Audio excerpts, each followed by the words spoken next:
መጽሐፍ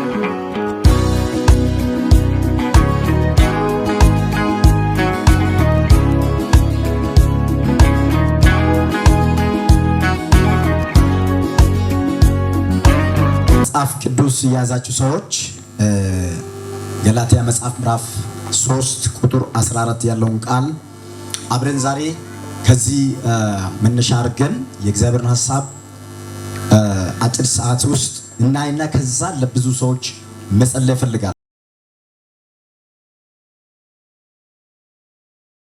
ተስፋ በእምነት እንድንቀበል የአብርሃም በረከት ወደ አሕዛብ በኢየሱስ ክርስቶስ ይደርስላቸው ዘንድ ይላል። ዛሬ ማወራው የአብርሃም በረከት ወደኛ ደርሰዋል። አሜን። በክርስቶስ በኩል አጠገባችሁ ያለውን ሰው ጨብጣችሁ እንደዚህ ብላችሁ ንገሩት። የአብርሃም በረከት በሉት። በክርስቶስ በኩል ደርሶልሃል በሉት። አንተ የተባረክ ነህ በሉት። ንገሩት። አንተ የተባረክ ነህ በሉት። ሃሌሉያ። ዛሬ ስለ በረከት ነው ማወራው፣ ግን ስለ በረከት አወራለሁ በጣም በማትጠብቁት መንገድ ባላሰባችሁት መንገድ ብዙ ሐሳቦችን ማንሳት ፈልጋለሁ። ኢየሱስ ጌታ ነው። አሜን። የአብርሃም በረከት ወዴት? ወደኛ። አሜን። ስለ አብርሃም በረከት ያው እንደምናውቀው እግዚአብሔር አብርሃምን ካላዳውያን ኡር ባለበት እግዚአብሔር የሚገርማችሁ ነገር የአብርሃም አባት ቶራ ይባላል።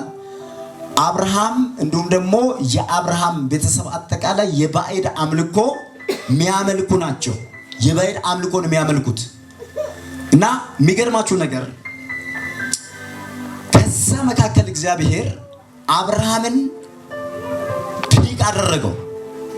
አብርሃምን ጠርቶት እግዚአብሔር ከዛ ከባዕድ አምልኮ ውስጥ ወይንም ደግሞ ጣዖታትን ካሞሽ የሚባል አምላክ እያመለኩ ካሉበት ጨረቃን እያመለኩ ካሉበት ከዛ መካከል እግዚአብሔር ጠራው። የሚገርማችሁ ነገር እግዚአብሔር ከጠራው በኋላ በዘፍጥረት ምዕራፍ 12 መታችሁ ስታነቡ እግዚአብሔር 7 የበረከት ኪዳኖችን ገባለት። እነዚህ የበረከት ኪዳኖች ምን ምንድናቸው ካላችሁኝ፣ የመጀመሪያው እግዚአብሔር የባረኩ ባርካለሁ፣ ከጉልበት ነገስታት ይወጣሉ፣ የምድር ነገድ ሁሉ ባንተ ይባረካል፣ የሚባርኩ ይባረካሉ፣ የሚረግሙ ይረገማሉ ምሉ 7 ትልልቅ ተስፋ ቃሎችን እግዚአብሔር ለአብርሃም ሰጠው። አሜን። እግዚአብሔር የተባረከ አሜን። በነገራችን 7ቱ ኪዳን እግዚአብሔር ለአብርሃም የገባው 7ቱ ኪዳን ምን ሆኗል? ኦሬዲ ተፈጽሟል። አልተፈጸመም እንዴ? ተፈጽሟል። እግዚአብሔር የተባረከ ይሁን። አሜን። ከዛ በኋላ የሚገርማችሁ ነገር አብርሃም የተባረከበትን 2 ምክንያቶችን ልንገራችሁ። እግዚአብሔር አብርሃምን በምን አይነት መንገድ ነው የባረከው? እግዚአብሔር አብርሃምን እንዴት ባረከው ስንል የመጀመሪያው በኪዳን ነው የባረከው። ዛሬ በዚህ ምሽት በጌታ በኢየሱስ ክርስቶስም አንድ ሰው እግዚአብሔር በአዲስ ኪዳን አሜን። እግዚአብሔር በዚህ ምሽት በጌታ በኢየሱስም ትናንትና ባልገበል ከትናንት ባስተ ባልገባው ባልተናገረው በአዲስ ኪዳን በኢየሱስም ይባርካል። አሜን። አንተ ሰው ጮ አሜን ስል ይሆንልህ። አሜን። እያልኳችሁ ያለሁት እየተናገርኩ ያለሁት ስለ ኪዳን። እግዚአብሔር አብርሃምን የባረከው በኪዳን ነው። ምን ብሎ ባረከው? እግዚአብሔር የአብርሃምን ዘር በጣም በሚያስደንቅ ሁኔታ እግዚአብሔር ለአብርሃም ዘር የተናገረው ነገር አለ። ከዛ መካከል እግዚአብሔር ለአብርሃም ዘር የተናገረው ምንድነው ካላችሁን፣ ራስ እንጂ ጅራት አትሆኑ። ዛሬ አንድ ሰው በኢየሱስ ክርስቶስን በዚህ መንፈስ ይወጣል። አሜን። አሜን። እስኪ ጩና አሜን በሉ ባካችሁ። አሜን። አንድ ሰው በኢየሱስ ክርስቶስን በገባችሁበት በረገጣችሁበት ስፍራ ሁሉ እግዚአብሔር አምላክ ራስ ያረጋችኋል። አሜን። ስለዚህ ኪዳን ገብቶ እግዚአብሔር የሚገርማችሁ ነገር በኪዳን የሚባርክ አምላክ ነው። አሜን። የምናመልክ አምላክ በኪዳን የሚባርክ አምላክ ነው።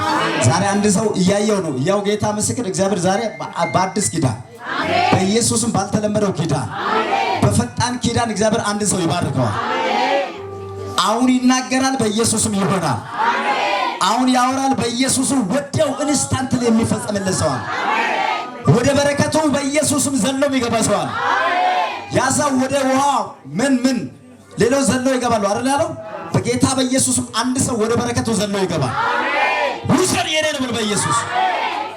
ስለዚህ የመጀመሪያው አብርሃምን እግዚአብሔር ምን አለው? ባረከው። በምን? በኪዳን። ሁለተኛው አብርሃም የተባረከው ዛሬ ምሽት ጥቂት ከእናንተ ጋር መቆየት ማውራት ውስጥ በቃ መንፈስ ቅዱስ አውራ የሚለኝ ተናገር የሚለኝ አንድ ነገር አለ። እሱም አብርሃም የተባረከው በመስጠት ነው። በቃ አብርሃም የተባረከው አብርሃምን እግዚአብሔር በዓለም ላይ ሁሉ እግዚአብሔር አምላክ የዓለምን ማለት የአብርሃምን ዘር እግዚአብሔር በዓለም ላይ ተጽዕኖ ፈጣሪ ያደረገው አንድና አንድ ነገር መስጠት ነው። አብርሃም የሚገርማችሁ ነገር እግዚአብሔር ጠርቶት ከወጣ በኋላ የሚገርማችሁ ነገር በየስፍራ ድንኳን ይተክላል፣ በየስፍራ ለእግዚአብሔር መስዋዕት ያቀርባል። የአብርሃም የበረከቱ ምንጭ የአብርሃም ዘር ኃያል እንዲሆን በምድር ላይ ኃያል እንዲሆን በምድር ላይ ተጽዕኖ ፈጣሪ እንዲሆን ያደረገው የሚገርማችሁ ነገር አብርሃም ለእግዚአብሔር ይቆርስ ነበር። የሚገርማችሁ ነገር በየሄደበት ቦታ ምን ያደርጋል? ለእግዚአብሔር መስዋዕትን ያቀርባል። በእውነት እግዚአብሔር ምስክርን በሆነ መረዳት ዛሬ ባርካቸው። መስጠት ሲባል አለ ድሮ እንግዲህ እንደምታውቁት የሰው ጆሮ ትልቅ ነበር። እንደ ዚዮን ኩምቢ በጣም ትልቅ ነበር አሉ ነው። ከዛ ስለ ገንዘብ ሲወራ ትልቁ ጆሮ እየቀነሰ አሁን ላለበት እንግዲህ ደረጃ። ስለዚህ የአብርሃም በረከት በጣም የሚገርማችሁ ነገር በጣም ብዙ ሰው መባረክን ይፈልጋል። በረከትን የማይፈልግ ሰው የለም። እውነት ውሸት? በረከትን የማይፈልግ ሰው የለም። አሁን ገና ነፍሳቸውን እንኳን ማያውቁ ልጆችን ብትጠይቃቸው በቃ ሀብታም መሆን ይፈልጋሉ አይደል እንዴ? በቃ ሀብታም መሆን ይፈልጋሉ፣ እንደዚህ መሆን ይፈልጋሉ ይላሉ። ልጆቻችን እንኳን ብንጠይቅ ሀብታም የመሆን ፍላጎት አላቸው። በነገራችን ላይ ሀብታም መሆን ዝም ብሎ የሚመጣ አይደለም።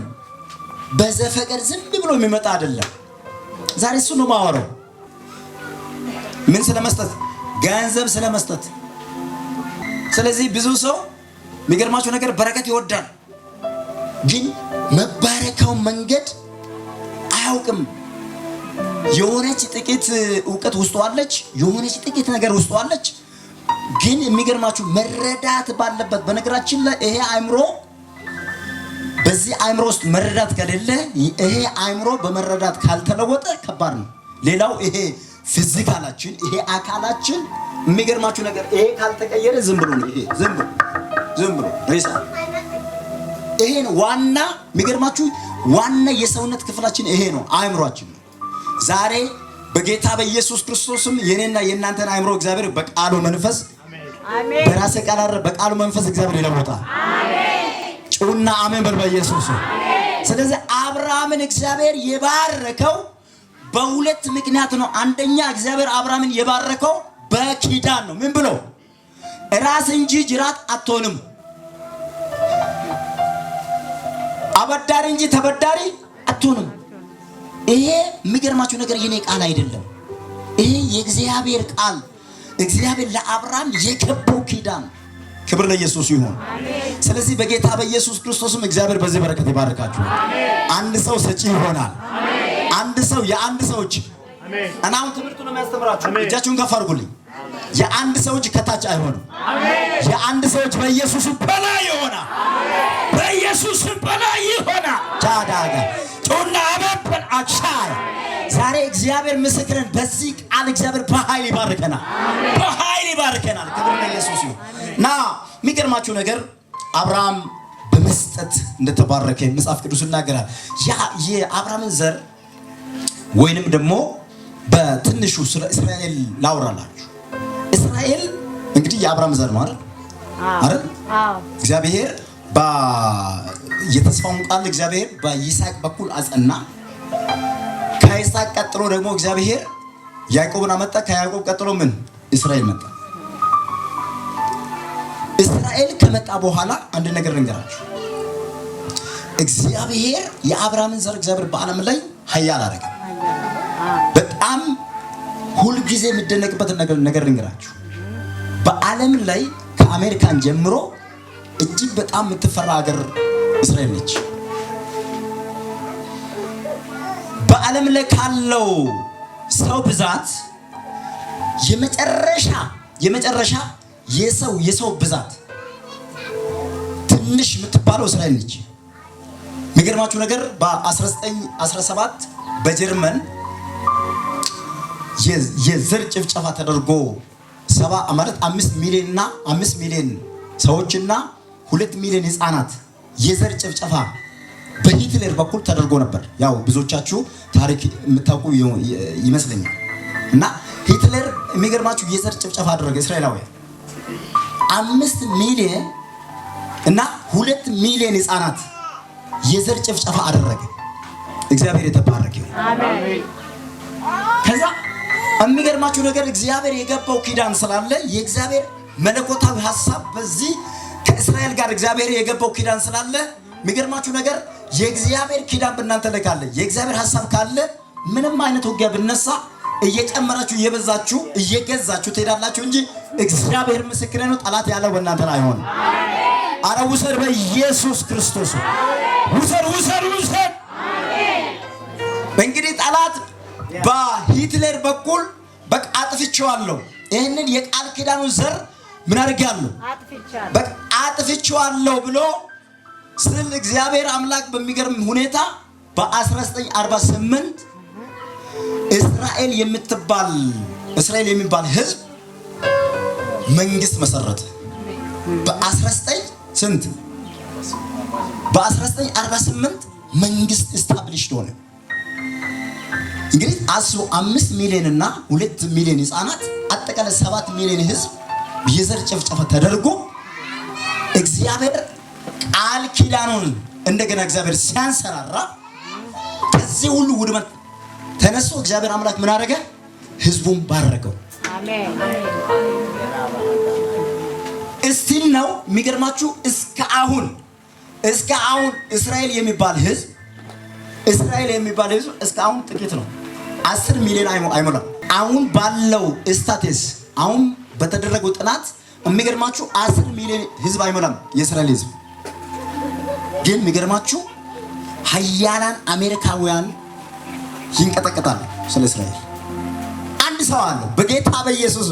የሚገርማችሁ ይሄን ሁሉ የሚያደርገው ምንድነው ታውቃላችሁ? ኪዳን ነው። እግዚአብሔር የገበላቸው ያ ኪዳን ምን አደረጋል? ሀያላን መንግስታት ምን አደረጋሉ? የሆነ እንዲንቀጠቀጡ።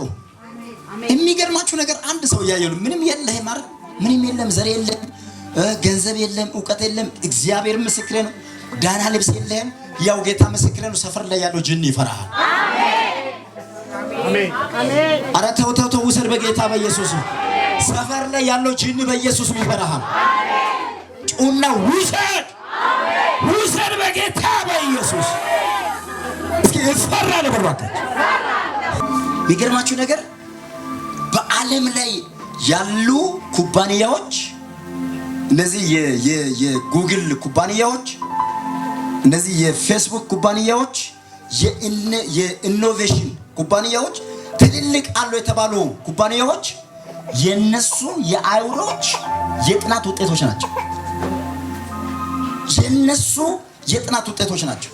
የትኛው የእውቀት ምንጭ በዓለም ላይ በዚህ በዓለም ላይ አሉ ተገኝቷል የሚባሉ ትልልቅ ካምፓኒዎች የነሱ አሻራ አለበት። ምክንያቱም እግዚአብሔር አምላክ ተናግሯል። አስቀድሞ እግዚአብሔር የገባው ምን አለ? ኪዳን አለ። የሚገርም ነገር በህይወት ላይ እኮ የሚሰራው ኪዳኑ ነው። ኪዳን ካለ ያ ኪዳን ነው የሚሰራው በአንተ ላይ። አሜን። ሰው አለ እዚህ ቤት? አሜን። በተለይ ከኋላ ከፊት ያላችሁ ጌታ ባርካችሁ፣ ከኋላ ያላችሁ ደህና ናችሁ? ግን አጠገብ ያለው ሰው ደህና ነው በሉት። ዛሬ ልትቀየር ነው በሉት። ዛሬ ልትቀየር ሊቀየር ነው ብሎ እስካሁን በእጃችሁ ላይ ያልገባው እስካሁን ያልጨበጣችሁትን ነገር ጌታ ምስክሬ ነው፣ እግዚአብሔር ምስክሬ ነው። በእጅ ይገባል። አሜን። በኢየሱስም በእጅ ይገባል። አሜን። አንድ ሰው አለው በኢየሱስም በዚህ ከተማ ኃያል ሰው ሲሆን አሜን። ከየት መጣ ማይባል ምንጩ ማይታወቅ በረከት በእጁ የሚገባ ሰው አለ እና ሜሪላንድ የሚገርማችሁ ቤተስዳ ይባላልና ቤተሳይዳ ማለት ነው። ቤተስዳ ማለት የዕብራይስጥ ቃል ነው እና የአይሁድ መኖሪያ ነው። ይሄ ቤታቸው በጣም ውድ ነው። የሚኖሩት መኪና በጣም ውድ ነው። የሚኖሩት መኪና በጣም ውድ ነው። የሚኖሩት ላይፋቸው በጣም ውድ ነው። ያ አካባቢ ይታወቃል። ቤተስዳ ይባላል። እዛ ሜሪላንድ አካባቢ ነው ያለው። የሚገርማቸው ነገር በጣም ያላቸው ነገር ሌክዠሪ ኑሮ ነው የሚኖሩት። ያን አካባቢ ማን በቀላሉ ሰው አይመጣም። የ10 ብር ሻይ እነሱ ጋር 500 ብር ነው። ሰቀሉት እላይ ኪዳን ነው። የሚገርም ነገር ኪዳን ካለ ውድ እንጂ እርካሽ አትሆንም። አሜን አሜን አሜን። የሚገርም በምትኖርበት ከተማ ስሚ ቢያንስ ስሚ በጋዜጣ በሬዲዮ አንተ ነግራለሁ ቢያንስ በቀን 3-10 ጊዜ ስላንተ መወራት አለበት። አሜን ሊወራ ዜና ልትሆን ይገባል። ወሬ ልትሆን ይገባል። አንድ ሰው አሜን ሲል ይሆንለታል። ለሚሰጥ ሰው የሚጸልየው ይሄ መጽሐፍ ቅዱሳዊ ነው። ለምሳላችሁ 100 አለቃ ልጁ ታመመበት አይደል? ማለት ባሪያው ታመመበት። ከዛ ደቀ መዛሙርቶቹ እንደዛ ነው ኢየሱስ ክርስቶስን ለመኑት። የ100 አለቃ ባሪያ ታመዋል። ይሄ ሰው ምን ሰርቶልናል? ምኩራብ ሰርቶልናል። ቤተክርስቲያን ሰርቶልናል። ጥሩ ሰው ነው። ምን አድርጎልናል? ቤተክርስቲያን ሰርቶልናልና ስለዚህ ጸልይለት ብሎ ደቀ መዛሙርቶች ኢየሱስ ክርስቶስን ምን አደረጉ? አስገደዱት። ምን ስለሰራላቸው? ጌታ ኢየሱስ ክርስቶስ በሌላ ስፍራ ምን አለ? የሚገርማችሁ ነገር ያላትን አወጣ። ኢየሱስ ክርስቶስ እንደኔ መድረክ ላይ ቆሞ የሚሰጡትን ያህል ስጦታ ሰዓት የሚሰጡትን ያህልና የሚገርማችሁ እቺ ሴት አምጥታ ያላትን 2 ዲናር አምጥታ ሰጠች። የሚገርማችሁ ነገር እኮ ቼክ የሰጡ እንግዲህ በዛ ዘመን ቼክ ይኖር አይኖር አላውቅም። በእኛ ዘመን ቋንቋ ያላቸውን ብዙ ያላቸውን የሰጡ ሰዎች አሉ። ግን ኢየሱስ ክርስቶስ የተናገረው ስለ የትኛዋ ነው? ስለ መበለቷ 2 ዲናር ስለሰጠችዋ። የሷ እኮ በልጦ አይደለም ከሌሎቹ ስጦታ የሷ በልጦ ሳይሆን የሚገርማችሁ ነገር ኢየሱስ ክርስቶስ እንደዚህ አለ። እቺ ያለ ያላትን ትዳሯን ጭምር ምን አደረገች? ሰጠች። ለምን ነው ያልተባረክ ነው? እግዚአብሔር የተባረከ ይሁን። እነዚህ ጉዳዮችን ማንሳት ፈልጋለሁ። ያልተባረክንበት መንገድ አጠገቤ ያለውን ሰው ጭብጥና ለምንድን ነው ያልተባረከው ብለው። በነገራችን ተፈጥሮ ራሱ እኮ የሚገርማቸው ነገር የመቀበልና የመስጠት ምንድን ነው ስርዓት አለ። አሁን ለምሳሌ ተፈጥሮ አረንጓዴ ተክሎች ምንን ይሰጡናል? ኦክሲጂን ይሰጡናል። እኛስ ለነሱ ካርቦን ዳይኦክሳይድ ምን አረግናል? ምን ሰጣለን? ተፈጥሮ እግዚአብሔር እያንዳንዱ ነገር የሰራበት ነገር የመቀበልና የመስጠት ስርዓት ለተመስርቶ ነው። እግዚአብሔር እኛን ያዳነን አንድያ ልጁን ምን አድርጎ ነው? ሰጥቶ ነው ተቀብሎ ነው? ተናገረው። ሰጥቶ ነው ተቀብሎ ነው?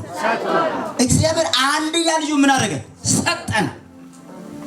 እግዚአብሔር የሚገርማችሁ ነገር በመስጠት ነው የጀመረው። በመስጠት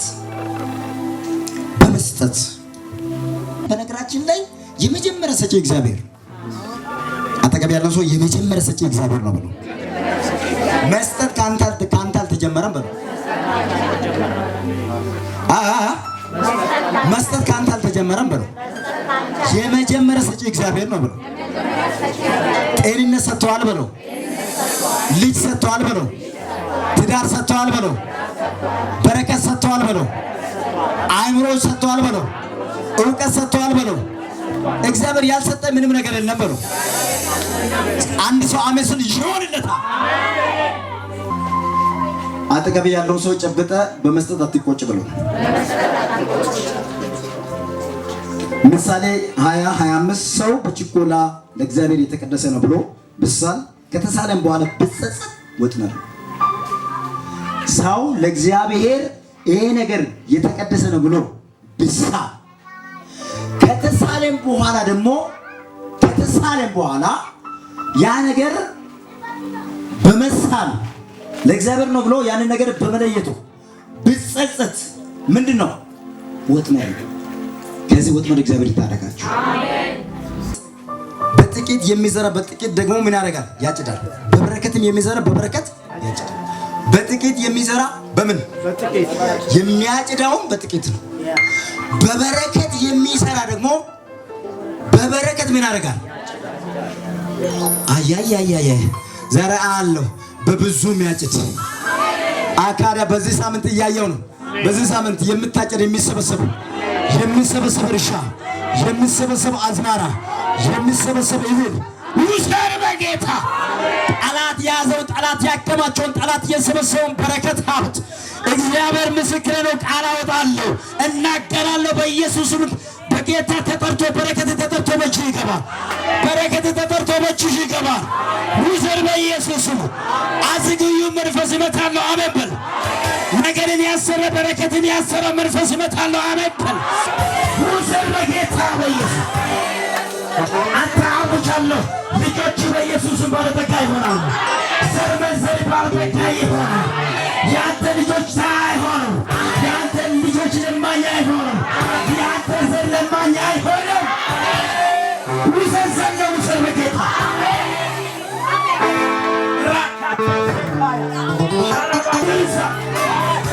ውሰር በጌታ ሃሌሉያ ሃሌሉያ ሃሌሉያ ሃሌሉያ ሃሌሉያ። ራስ ትሆናለህ። ከዚህ መልእክት በኋላ ራስ ትሆናለህ። ሰጪ ትሆናለህ። ጅራት አትሆንም። የበታች አትሆንም። ለማኝ አትሆንም። እጅ በታች አይሆንም። እግዚአብሔር ከፍ ያደርግሃል። ከፍታዎች ሁሉ ያንተ ይሆናሉ። ዛሬ ከኪዳን ነገር የሚገናኝበት ቀን ነው። አሁን ንገረው ብራሳ ኮባ ያለም ወጣቶች በተለይ ወጣቶች ጸልዩ ከኔ ጋር ሻካታ ካዲጋ ባጋር ዛሬ በኢየሱስ ክርስቶስ ለማኝ አይሆንም። ሜዳ ላይ አይወድቅም። ዛሬ ልጆቹ ሜዳ ላይ አይወድቅም። የማይም ቦታ አይሆንም። እግዚአብሔር ኃያል ያደርጋል። ዘሬን ኃያል ያደርጋል። እግዚአብሔር አምላክ ሰፊ ስፍራ ይሰጣል። ገዢ ትሆናለህ። ኢየሱስ ያድናል።